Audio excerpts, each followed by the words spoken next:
créer un nouveau service, par exemple une nouvelle résidence, un nouveau restaurant gastronomique, c'est une approche qui est complètement différente en termes d'innovation. On va s'entraîner à faire ce nouveau service jusqu'à ce que ça fonctionne bien. Et dès que ça sonne bien, on va le délivrer au client final.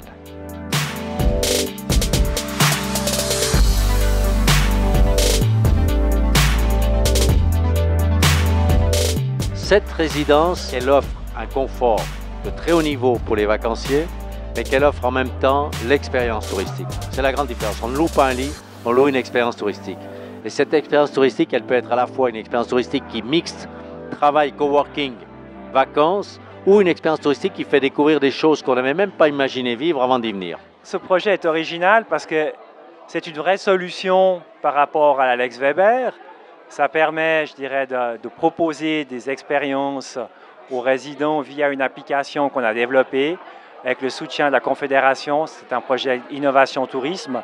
Donc, nous sommes en train de digitaliser le tourisme pour permettre aux différents partenaires de la destination de proposer des services aux gens qui viendront dormir ici dans cette résidence. Il faut digitaliser le tourisme pour rester connecté à ce monde globalisé.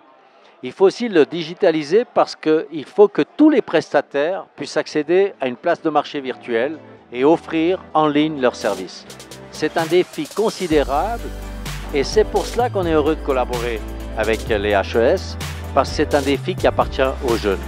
Il doit être décidé, conçu par des jeunes pour des jeunes.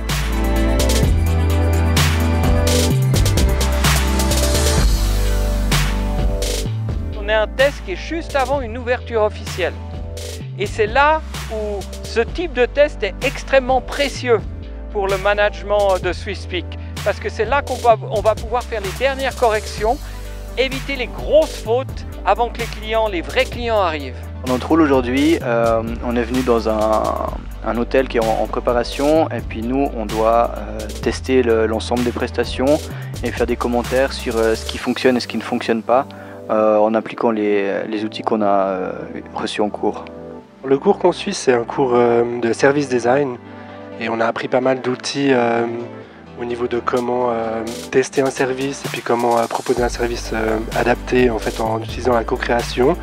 Donc c'est-à-dire créer avec les gens qui proposent le service et puis avec nous en tant que clients du coup. Puis nous ce qu'on fait ici c'est qu'on teste pour eux ce qu'ils proposent en fait et puis on doit vraiment évaluer toutes les activités qu'ils proposent et puis tout le service et puis même l'hôtel en général. On fait du travail de terrain, donc là vraiment on arrive à se rendre compte les problématiques liées justement au métier du tourisme. Donc l'idée d'avoir une application qui permet d'avoir tout vraiment dans l'application, donc le check-in, le check-out, les services, les activités et tout, c'est assez innovant je trouve quand même. Et puis pour une destination c'est pas si mal parce que, enfin voilà, surtout s'il y a des groupes et puis chacun veut choisir ses propres activités, c'est quand même beaucoup plus simple sur l'application que de devoir aller à la réception ou alors à un office de tourisme pour aller réserver et puis faire la queue et tout ça. Enfin, je trouve que c'est assez innovant et puis c'est vraiment pas si mal comme idée.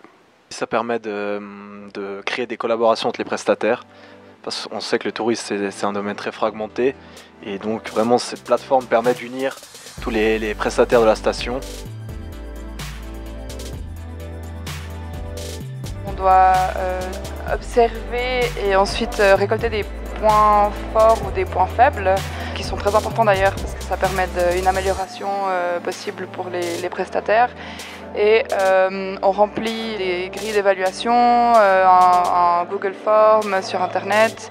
Et puis tout ça, ensuite, c'est analysé et envoyé à l'hôtel et aux prestataires pour qu'eux ils puissent travailler là-dessus et puis avoir toutes les informations qu'on aura pu récolter. La visite guidée, c'était très intéressant. On a une guide qui connaissait vraiment très bien son sujet, donc je pense que c'est quand même la base pour une activité de ce type. Et ce qui était très bien aussi, c'est qu'elle a pris avec elle en fait des photos. Donc quand on se trouvait dans un lieu, on pouvait regarder cette photo et ça nous permettait de voir il y a des dizaines d'années à quoi ça ressemblait. Et donc on avait un aperçu de l'évolution et avec toutes ces informations qu'elle pouvait nous apporter en plus, ça donnait vraiment quelque chose de très intéressant. Une école compétente, une réactivité qui correspond aux besoins du privé et surtout des idées innovantes.